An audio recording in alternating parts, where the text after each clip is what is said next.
Spoiler alert. The following video contains detailed predictions and spoilers about the events of the final episode of the TV series Shogun. If you have not seen the series and wish to avoid spoilers, now is the time to click away. For those who wish to continue, let's dive in.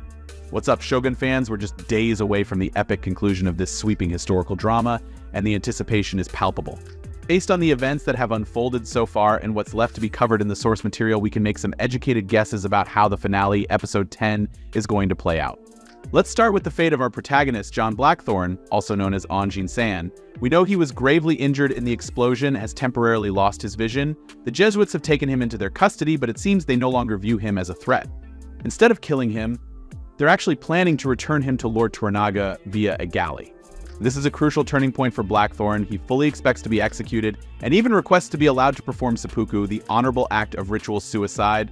But the Jesuits inform him that his ship, the Erasmus, has been destroyed and he is no longer considered a danger.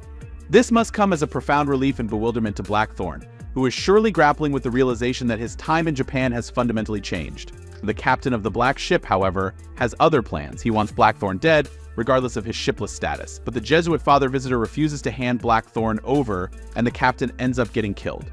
This paves the way for the Jesuit Rodriguez to become the new captain of the Black Ship.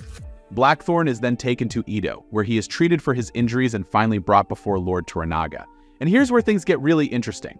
Blackthorne learns that his beloved Fujiko, or Fuji, has been released from her service and has chosen to take her own life through seppuku. This must be absolutely devastating for Blackthorne, who has come to deeply care for Fuji.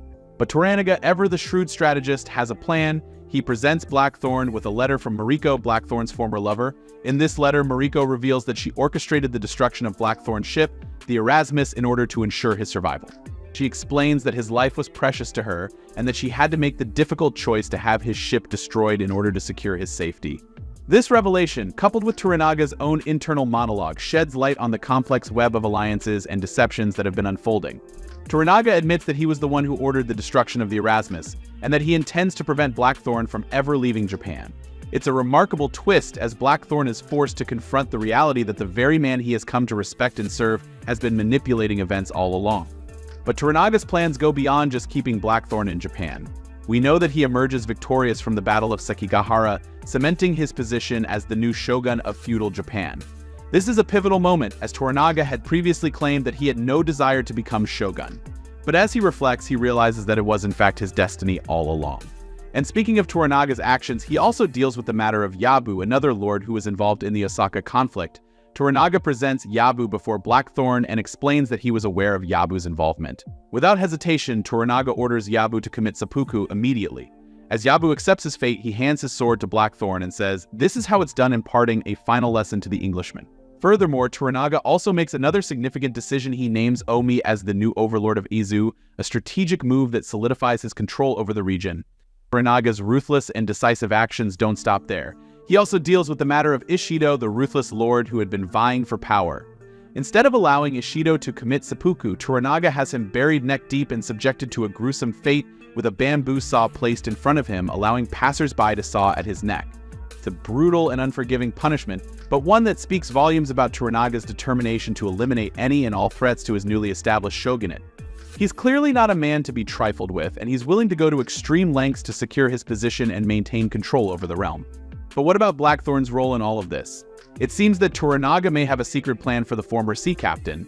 Despite stripping him of his role as general in Hatamoto, it's more than likely that Blackthorne will still be in charge of Toranaga's cannon regiment. This could be a way for Toranaga to keep Blackthorne close while also maintaining the facade of having demoted him. And speaking of Blackthorne's future, there's another interesting development that we can't overlook. Toranaga presents Blackthorne with Kiku's contract, which may hold the key to her sons being allowed to become samurai. This could be Toranaga's way of honoring a promise he made to Kiku, and it's a gesture that could have profound implications for Blackthorne's relationship with the fallen woman. Ultimately, the final episode of Shogun promises to be a thrilling and emotionally charged conclusion to this epic saga. We'll see Toranaga cement his position as the new shogun while Blackthorne is forced to confront the harsh realities of his life in Japan. But there's still hope, as the potential for Fuji to stay by Blackthorne's side and the possibility of Blackthorne playing a secret role in Toranaga's strategy provide glimmers of hope in an otherwise bleak landscape. Going to be an intense and unmissable finale, so make sure to tune in and witness the epic conclusion of Shogun.